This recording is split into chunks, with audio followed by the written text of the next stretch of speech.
અરે ઓછું નાક પણ અસલી નાક. MDH કાશ્મીરી લાલ મરચાની પાવડર. MDH. સમાચાર અમરેલીથી મળી રહ્યા છે. માવઠાથી પાક નુકસાનીના સર્વેને લઈને રાજકારણ ગરમાયું. ખેડૂતોના ધિરાણ સંપૂર્ણ માફ કરવાની કોંગ્રેસે માંગ કરી. સાધુ સંતો અને ઉદ્યોગપતિઓને ખેડૂતોના સમર્થનમાં આવવા હાંકલ કરી.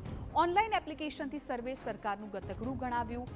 પાક નુકસાનીના સર્વેને લઈને આપના પણ સરકાર પર પ્રહાર. કમોસમી વરસાદથી ખેડૂતોને પારાવાર નુકસાન થયું તેવું હેમંત ખવાએ કહ્યું. સરકાર સર્વેનો નાટક બંધ કરી તાત્કાલિક ખેડૂતોને સહાય ચૂકવે તેવી માંગ કરી. સહાય નહીં ચૂકવાય તો ખેડૂતોને સાથે રાખીને આંદોલન કરવામાં આવશે તેવી પણ ચીમકી ઉચ્ચારી. સરકારને પણ કહું છું, ચેલેન્જ આપું કે ગૂગલ મેપ નાખો, રસ્તો બતાવશે. રસ્તો કયો બતાવશે? ટૂંકો રસ્તો બતાવશે. ટૂંકા રસ્તામાં રોડ નહીં બતાવે. ડિજિટલ સર્વે ની અંદર બધું લીલું દેખાવાનું છે, બધું જ પડલેલું દેખાવાનું છે. ક્યાં આધારે દેખાડશો તમે? અહીંયા સિંગ છે, અહીંયા કપાસ છે, બધા જ પાક ખેતીની અંદર નાબૂદ થઈ ગયા છે. બોલવું પડશે, જાગવું પડશે. મેં જે ઉદ્યોગપતિ કીધા, સાધુ સંતો કીધા, આને બોલવું પડશે. એટલા માટે બોલવું પડશે કે આવનાર દિવસોમાં તમારી ઉપરથી વિશ્વાસ પ્રજાને ના ઉડી જાય. ઓનલાઈન ના કરી શકવાના કારણે ગુજરાતભરના હજારો ખેડૂતો સહાયથી વંચિત રહી ગયા હતા. હમણાં જ જ્યારે પંજાબમાં પૂરની સ્થિતિ આવી ત્યારે પંજાબ સરકાર દ્વારા હેક્ટર દીઠ 50,000 રૂપિયા સહાયની જાહેરાત કરવામાં આવી હતી. ગુજરાત સરકાર દ્વારા માત્ર 22,000 રૂપિયા હેક્ટરની સહાય ચૂકવવામાં આવે છે, એ પણ અન્યાયકારી છે. ત્યારે રાજ્ય સરકારે આ અંગે આ વખતે સર્વેના નાટકો બંધ કરીને જે ગામની અંદર વરસાદ છે એ ગામ એકમ ગણી અને સહાય ચૂકવવામાં આવે, અન્યથા ના છૂટકે ખેડૂતોને સાથે રાખી અને આંદોલન કરવાની ફરજ પડશે. કોંગ્રેસના સામે ભાજપના વળતા પ્રહાર. કોંગ્રેસના નેતાઓ શાંતિ ડહોળવાનો કરી રહ્યા છે પ્રયાસ. કોંગ્રેસ અરાજકતા ફેલાવવાનો પ્રયાસ કરી રહી હોવાનો છે આક્ષેપ. કોંગ્રેસે ખેડૂતો માટે કંઈ કર્યું નથી એટલે તેમને અંદાજો નથી.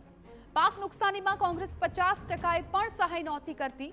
ભાજપના શાસનમાં 33% નુકસાનીમાં પણ સહાય અપાય છે. અગાઉ કોંગ્રેસ હોળી પછી ખેડૂતોને ચૂકવણી કરતી હતી. ભાજપની સરકારે જણસની ખરીદીમાં યોગ્ય વધારો કર્યો.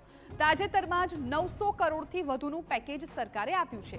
ખેડૂતોને તમામ પ્રકારની મદદ થાય તેવા પ્રયાસો હાલ ચાલુ છે. જેમણે વર્ષો સુધી એમના સમયમાં ખરીદી જ નહોતી કરી, થોડી ઘણી જે ખરીદી કરી હતી એ છે એ ઉત્તરાયણ પછી ખરીદી કરતા હતા, હોળી પછી પૈસા આપતા હતા. આ વાત રાજકીય નથી કરતો. હું ચેલેન્જ કરું છું કે આ તારીખો સાથે આ વિગતો રજૂ કરવાની અમારી તૈયારી છે.